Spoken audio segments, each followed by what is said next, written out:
5. But just looking into some of the stories that we have this morning, quite a number, of developing issues. Most of them are things that have been in the works for quite a bit, and we are still here having this conversation. But let's go to one fresh big news. Is it really big news, Francis?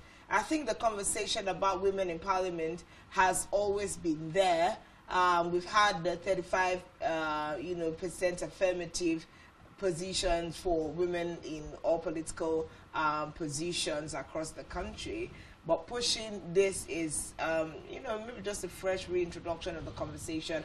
I would say under, the Tinubu-led administration. So saying that, the president, led by the president's wife, Senator Oluremi Tinubu, and of course the deputy leader of the House of Representatives pushing support for women in parliament bill.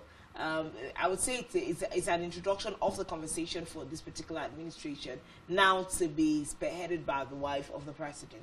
Well, a lot has happened in the narrative of Nigerian politics and governance. A lot of advocacy have been going on for a while now, and for us to have that balance, that equality or equity, as the case may be, in the distribution and the spread of women involvement in politics and governance, and of course the parliament where laws are made in Nigeria is one of the places where we don't really have that much political presence when it comes to the female gender. And unfortunately, that has affected the quality of laws that we see coming out of the National Assembly, especially when you're considering the rights of women, you're considering the rights of children, who, by the way, are the first people to be trampled upon in cases and scenarios when they happen. Now, of course, take a mind back to the number of bills which generated uproar and protest from Nigerians. There were 5 gender bills that were thrown out,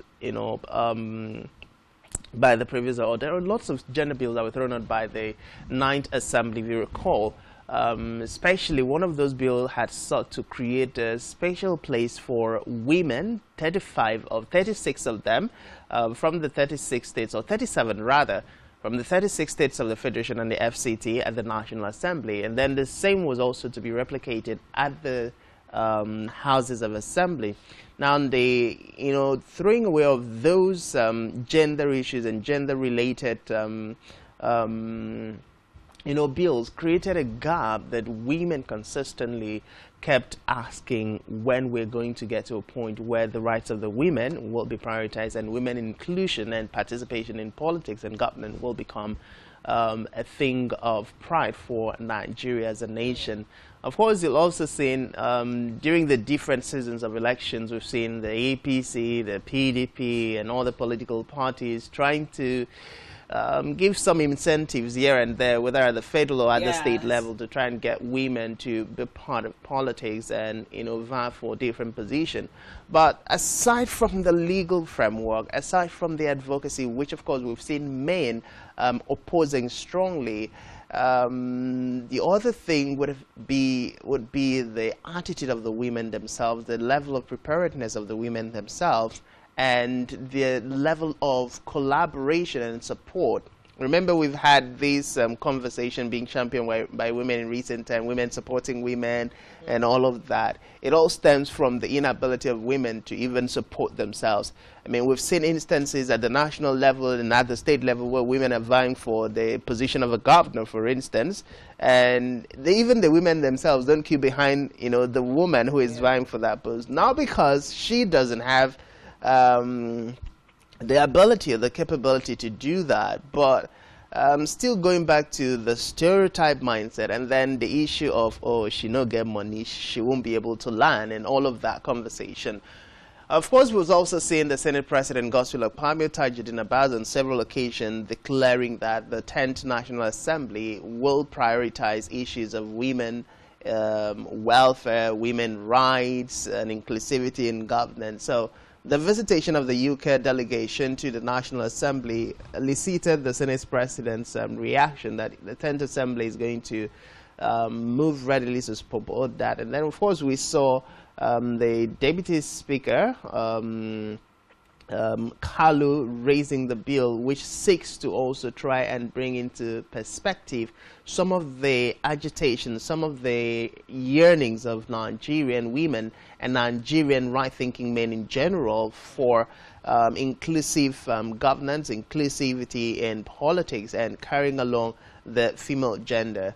I believe if that is done, I mean, especially with the wife of the president now actively, championing and joining the advocacy, we should be able to see that being accented to within the shortest possible time. But aside from these, Nigerians expect that with these bills in place, the women folks would also be able to put themselves out in the public space, and more importantly, women would also get to learn to support their own. Because if you look at the chunk of people who come out for elections, who come out to chant and sing during campaign, and the praise singers, the voters, the majority of them come from the women, women, and then you get to the youth, if we had to look at the statistics. So imagine that all the women and the good men who think right and trust the abilities and capabilities of women join forces, and then the children join.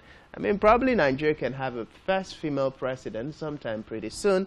We can have, first female governors across the states of the federation sometime pretty soon, and we can now, during their tenure in office, their 4 years, their 8 years, begin to measure their performances with that of their male counterpart and judge for ourselves.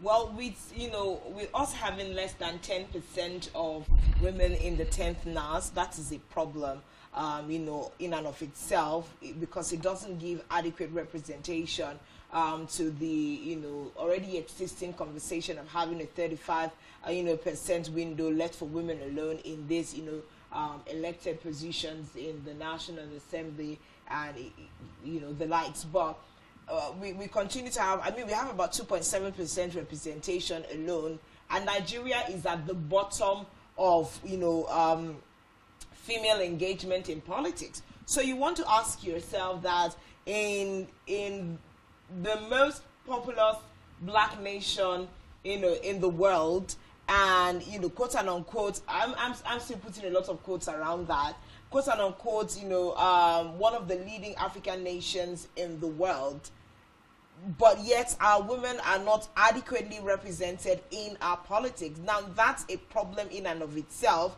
because you would think that we would have more women in Nigeria in politics because of the level of exposure that our women have. And we've seen, because if you compare and contrast women in the private sector or women in the career space trailing the blaze, you know that we have quite a number of career-driven women that are at the topmost cadre of success in these different fields. So why is politics different in Nigeria? We need to look at what the real debilitating factors are.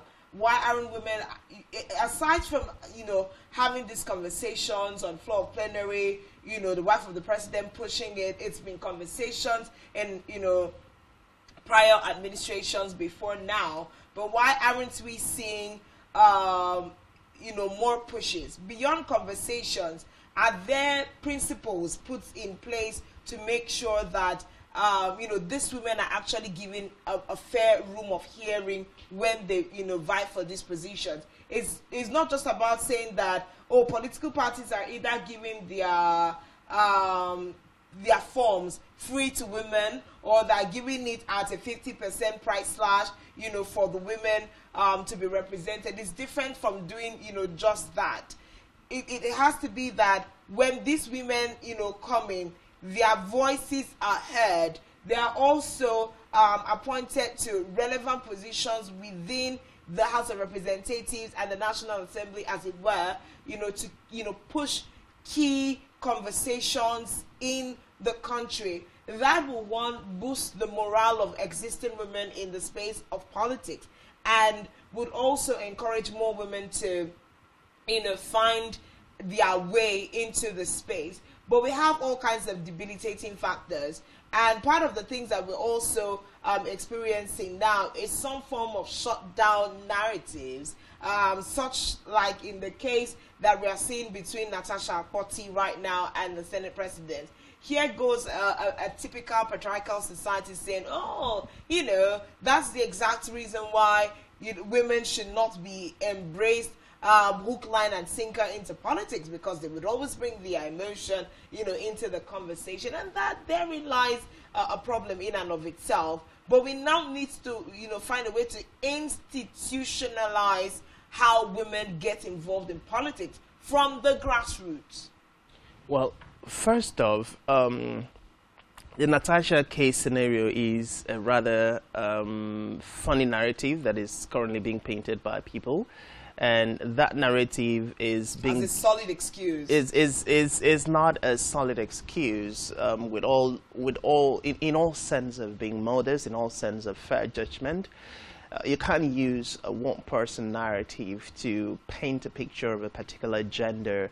And I say that with all sense of duty to the Nigerian men and women and children and indeed everybody all over the world.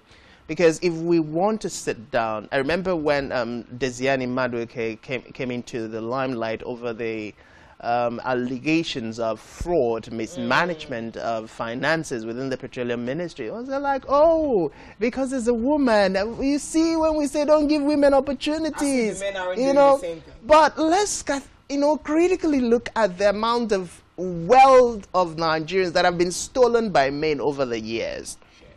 Let's look at chronicle the mistakes in leadership that men in Nigeria have done over the years and how that has impacted and changed the trajectory of Nigerian politics and governance. Leadership generally, the provisions of the deliverables of democracy, the tenets of democracy itself, how have we fared? Because when we sit down to analyze these things, we are still speaking from a position of stereotype and prejudices, of biases, whether it's political or is religion or is cultural or socioeconomic. Before all of these things can be put in the right perspective, we have to patch ourselves individually and as a people and through our institutions of the different biases. That is when we're going to be able to look at A and B on the same light. Now, are men stealing from the Nigerian treasury? Yes, they are. Have we seen a few instances where women have stolen? Yes, we have. Are women making impact in the Nigerian politics and leadership space? Yes, we have seen this. I mean, we can always go back to, the Goodluck Jonathan administration and the different women who made significant impact in the history of Nigeria. We can go back all the way to the beginning of Nigeria's history, the different women who have contributed to, painting the right narrative to where we are. Even in the present administration, whether we like it or yes, there are still women who are doing great things in the position of power and leadership that have been entrusted to them by their respective constituencies, whether as an executive or in the judiciary or in the legislature. Now, for us to be able to get to that point, I mean, I'm looking at some of the bills that were thrown out by the Ninth Assembly. You're looking at first a bill to provide for special seat for women in the National and State Assembly, which I had mentioned of the 5. Now you're looking at a bill to expand the scope of citizenship by registration. You're looking at a bill to provide for affirmative action for women in political party administration, which is significantly lacking. You're also looking at a bill to provide criteria for qualification to become an indigene of a state in Nigeria. And, of course, the bill to give women a quota in the federal and state executive councils or ministerial and commissionership seats. These are things that were very critical. These are things that are critical. These are things that are constitutionally should be the right of women and should be enforced and implemented across board. But yeah, if we were to look at the leadership structure of political parties, women are lacking. Probably the only position you find women occupying would be the position of women leader. Outside of that, majority, 99.9, 99.8, 95% of the positions are filled by men. So how are you going to be able to have women stand up and operate in the way and manner that we want them to be?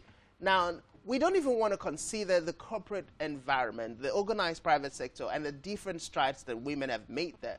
Can we provide an enabling environment in the governance space, in the politics space, for women to also thrive? We can. And if we do that, that is the only time, probably given another 50 years, another 20 years, another 30 years, that we can judge whether Nigerian women are really capable. Because that conversation is always going to be there. But then we cannot move away from the fact that the onus is on the National Assembly. The first thing is for us to have the laws in place. The second thing is for us to have the commitment to implement the laws. The third thing will be for the women to rise up and unite on all fronts to take the mantle of leadership. And of course, if we get to that point, and when we get to that point, then we can see the changes and the transformation that, these equity, these just environment will bring for us in terms of politics, leadership, governance, and the deliverables. Well, in all the 10th Assembly, we have about, I think, 15 women in all that are in, it's representing various state and different federal constituencies at this time. But, we must look at how this is, what is the dynamics of their presence in the National Assembly, and quite a number of questions have been thrown up, as especially in light of recent happenings. But if the wife of the president has put voice to this, Benjamin Kalu is also speaking to this, we must need to do more than 10 to 15 women in a house of 107 seats. We need to do more than that. If we are looking at 30, 50 women, half the room, and then we begin to see a strong competition for ideas, policies, and how these things are interpreted. Just maybe we would see a change. We'll just try and do a quick profile of some of the women that we have in the National Assembly at this time. I hope our producers can make available those pictures, because sometimes I think, how many women do you know top of your head in the National Assembly? Senator Ireti Kinkibe, because of a fight with Nyesom Wike. Now Akpoti is also just the two of them. Just the two of them. But I mean that about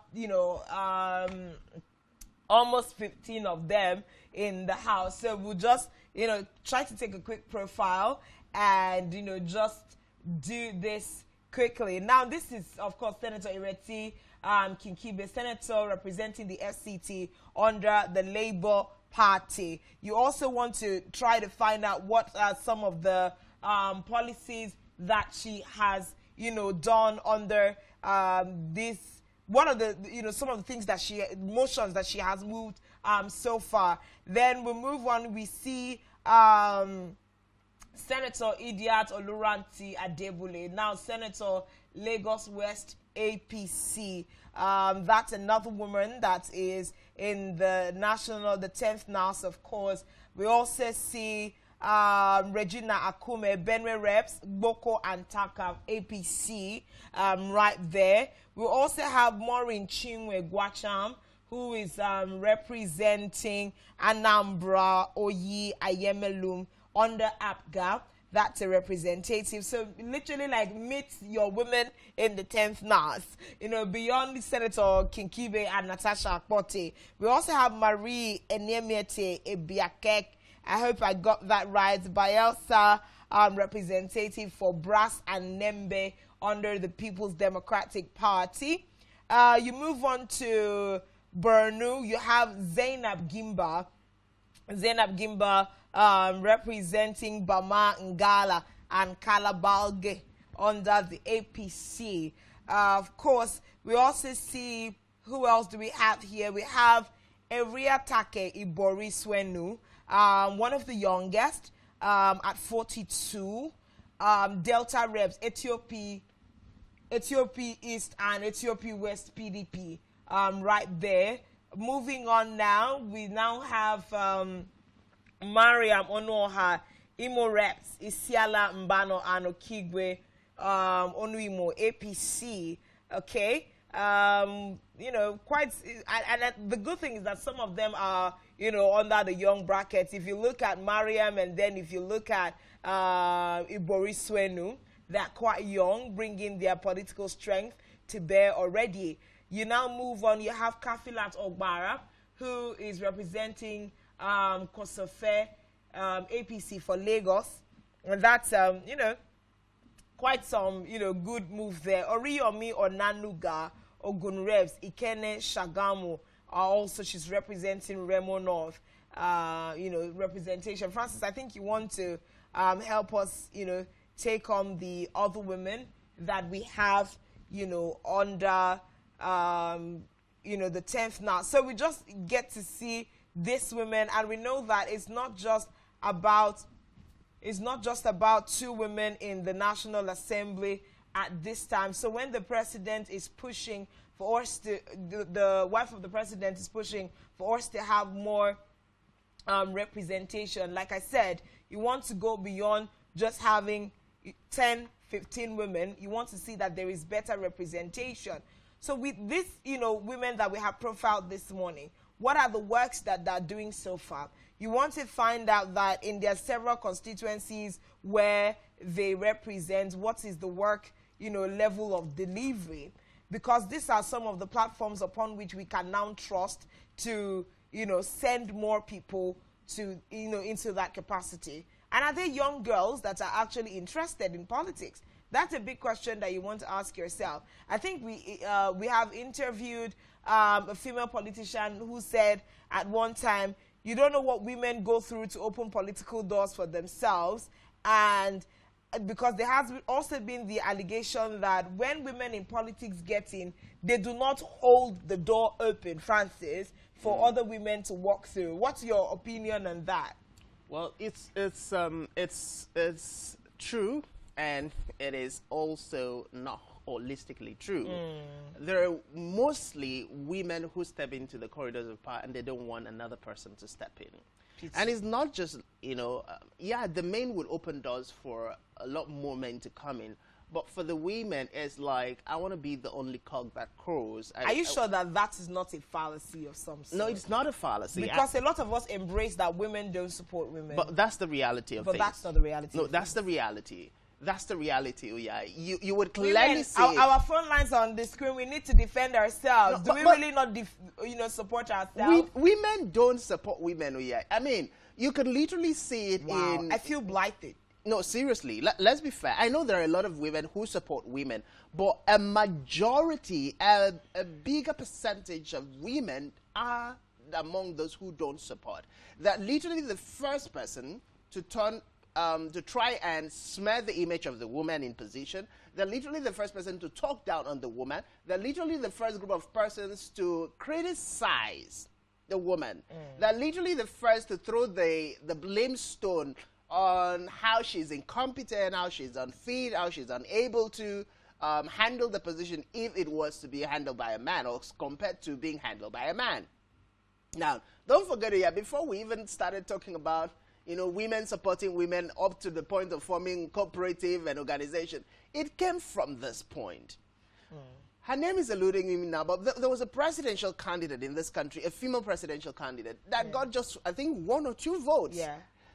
And you ask the question, was it because, she could not do anything? Was it because she lacked the competence? Women don't even believe in women enough. Okay, so you're coming or generally, I don't think, in that context of votes now, I don't think it's about women. But there are no men who feel like, okay, let's give a woman a chance. If men don't support women, can't women support themselves? Because it is, and this is not me talking about sympathy vote. Yeah. This is not me talking about, pity or biased vote. This is me talking about you voting a woman because you know that whatever a man has been able to achieve, a woman can also achieve if she set her mind to do it. But most women don't think from that perspective. It's like the classical, with all due respect to the right-thinking Akwa Ibom men, the classical narrative of saying, oh, Akwa Ibom people don't like themselves. Akwa Ibom people don't support themselves. We were speaking with one of the Akwa Ibom representatives at the at the federal government agency when he spoke about the number of petition Akwa people have written against him, as compared to what people from other regions have written against him. So that's a typical mindset that most women in Nigeria have. So let me not vote you, so you go and be the president or you go and be the governor while I am tying wrapper and supporting you all around. It is better for us women to tie wrapper and chant the praises of men than to tie wrapper and chant the praises of women. That's the mindset. That is on one end. And it comes from a place of consistent stereotype. It comes from a place of dysfunctionality from the religion and cultural background that has made women feel like, oh, your place is just to be in the kitchen and the other room, in the words of the former president of the Federal Republic of Nigeria, Muhammadu Buhari. But we have taken over boardrooms. So it is now left for women to say, look, we have had enough of being in your life only for the kitchen and the other room. We were trained, we were raised, we were created, each and every one of us, with a purpose, with a vision, and we also have a lot more than just, making your meals and helping you raise children to contribute to the affairs of the country. When women are able to come to terms with that, then of course we will be able to see a change in the perspective of how women keep themselves, of how women hold themselves while in office, and what impact they bring to them. But most importantly, how fellow women change the narrative of supporting women. Because even in the organized private sector, these fights still abound. You find a female who is perhaps at a supervisor level, and most young women wouldn't want to agree with that. I mean, it's always like she thinks too highly of herself. She feels like, oh, just because she's there, she's better than each one of us. And you get to hear all of those very flimsy, useless, vain talks. And with that, the toxicity continues in their minds. And so instead of helping their fellow woman to be better, to achieve more by giving her the necessary support, they try to drag her down. Now, when you don't give your leader the support that she needs, and then a man is brought in, and he says, do this, and you do it. You go all the way out to do it, to bring excellence. What happens? At the end of the day, the man is posted to have achieved a lot more than the woman. And so the general perspective now comes in, or perception now comes in, we said it now, it was because she was a woman, that's why she couldn't do it. Now that we have a man, he has been able to deliver. Forgetting that it goes back to the little actions and inactions of the people under the woman as far as the leadership position is concerned. That is where we are. Well, it's such a pity that we find ourselves in these kinds of positions. Of course, just to finish up on the profiling of the women that we have at the National Assembly. I don't know if we've been doing the head count. Of course, this is Lillian Obiageli Orobo. She's Anambra Reps, Oka North, Oka South under the Labour Party. Of course, before that we had Blessing Ono, Benue representative for Otupo and Ohimini under APC. We also had Chinwe Clara, Unabuife, Anambra Reps, Oruma North under the YPP, okay? Tolulokwe Akande Sadipe, Oyo Reps, that's for Oluyole, APC. Of course, on the screen, Natasha Potodrangen, Kogi Central under the PDP. The current so I mean, you just get to see all the women that we have, but yet we categorically had no two of them. So let's see how we can, that's it, we know two of them, but thank God we've been able to bring the faces to you, this morning. But and most of them are women that are actually able to do beyond the things that we're talking about. I think another thing that the Tinubu-led administration has talked about, these women must also create media visibility for the work that they do, Francis. Because part of the ways you will push this conversation is that there is a woman in the National Assembly who's pushing, motions. These bills have passed, get on to become laws or contribute, aggressively to some policies. We should have strong media representation for what all of these women are doing, and that will further, further fan the embers of, canvassing for more women in politics. How many times have we seen women pursue gubernatorial seats in the state? We haven't just even yet established, women in gubernatorial seats in Nigeria yet as a thing. So we need to do more. Media representation is one thing that we need to push for if we will be able to have the conversation as to how well women are doing already for you to be able to have the conversation that they have. Now remember that in the 9th National Assembly there were 8 female senators. That's a representation of about 7.3%, and 13 female members of the House of Representatives, which represented about 4.5% of the entire at 13 members for House of Representatives, that was 3.6. Now, when you put the red and green chambers together, the female representation was only a paltry 4.5% out of an entire 100% seat of 300 plus men, representing various seats. Now, you see that in the 10th Assembly, women occupying, out of the 109 seats that we have, 2.7 in the Senate, 17.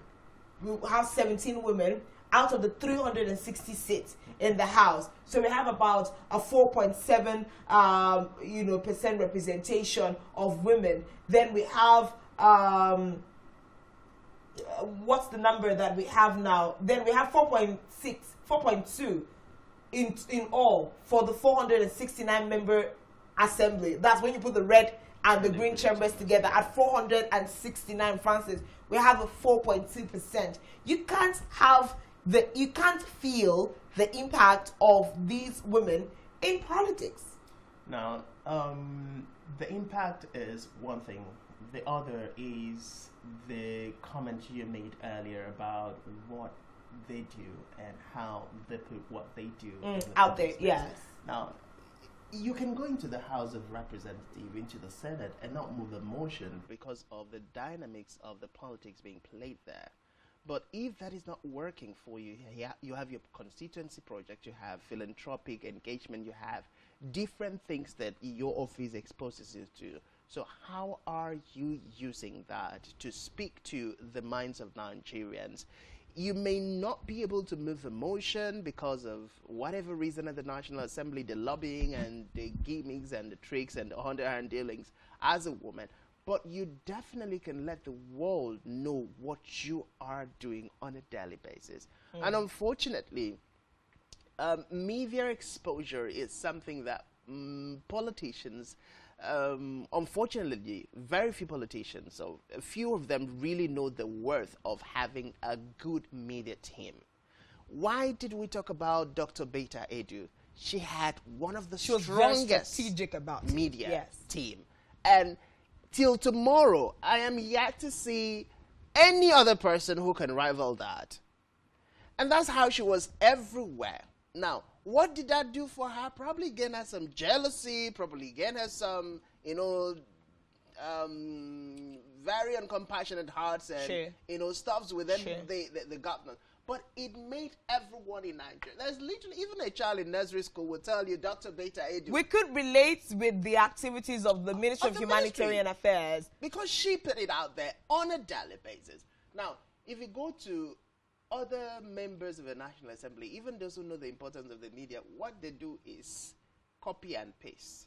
They do controlled media presence because they are afraid of being asked questions they don't want to answer, or being asked questions they can't provide answer to, or they have to stutter or stammer before they can give answers to. So, but you can, within the formulation of your media team, have people who put out everything about you. And guess what? Even while at the National Assembly, your media team, one person can go with you to witness even that failed attempt that you're trying to raise your hand. And the men, because they feel they are the men and they're in charge, refuse to acknowledge you. That becomes the prerogative of that. Becomes it adds up to the conversation we're having. Exactly. To tell Nigerians, look, this woman is not just sitting down. She is doing the best she can to also pose motion. But these men that are here are refusing to give her the opportunity, and you watch Nigerians fight for you. I mean, look at the National Assembly. We have only 4 women there. Now, 4 out of all the 300 plus men that are sitting there, that's a problem. 17 in all, in terms of there are 17 from when you put the number 4 in the National Assembly and those in the House of Representatives together. That's what makes 17%, and that's under 5% for her 100% room full of men who sometimes are not going to think. You may think that emotions has no place in politics, but there is the detail that a woman will not skip in the process of policy formation, and there is a need to push more for this. But like I said, media representation of the existing 17 women at that level is a necessity. Number 2, how well are we supporting women grassroots to join in the conversation? Are you willing to push for a female councillor, a female, chairman? And you, dear women, when you get there, are you able to, work in such a way that that you're fighting for the next generation of women in politics? Look at Africa. Now, Nigeria is the least performing nation, one of the least performing nations in Africa in terms of women in politics. When you look at other African nations, we have a lot more women participating even up to the presidential level in African politics. But why is the political dynamics in Nigeria different? That's, something that we need to do better at. So I think at this point, we all literally need to put our hands on deck. The women must be willing to step up, because men are also arguing that even if you want to give the women the opportunity, we have fewer and fewer women, rising to the occasion. We have fewer and fewer women saying, hey, look, I'm available. I want to go for that particular position. Well, it also comes down to the myth of associated with women in politics. If we had to judge from the Natasha Akpoti and the Senate President's ongoing drama, you also hear that, women who are in politics are literally promiscuous. Whether that's they're not true. Married or they are single. And it's even worse for the singles. So you get to hear all kinds of stories being peddled about these women. And unfortunately, a lot of women have not been able to grow that thick skin to not care about what people say, what narrative is painted about them, but what they know about themselves and their spouses or the people around them who know them truly for who they are. If we have women who understand that mindset, that politics is, unfortunately, whether we like it or not, a dirty game where people would go the extra mile to smear your image and make you feel less of a person, less deserving, less worthy of the position.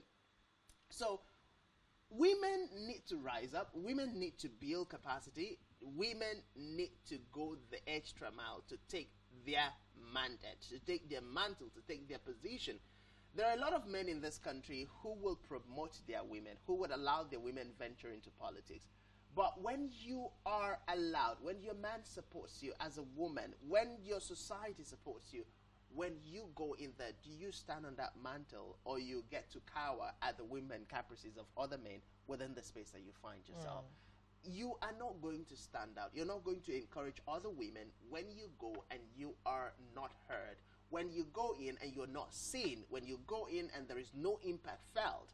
So it will be a source of discouragement instead of a source of inspiration. Oh yeah, don't forget, just to wrap this up before getting to the next story, in Akwa Ibom State during the Udomi Manuel's administration, when we were trying to project the 35% affirmative action at the state level, one of the biggest challenges that we had was finding women who were ready. Because you had a lot more women who go to school and they just want to end up as housewives. No, well, maybe not housewives, but just interested in other things apart from politics. It is not just about, they're not even interested. I mean, if we were to conduct a survey or research now or carry the microphone and go into campuses of Nigeria, the average young woman doesn't think of finding a career for herself.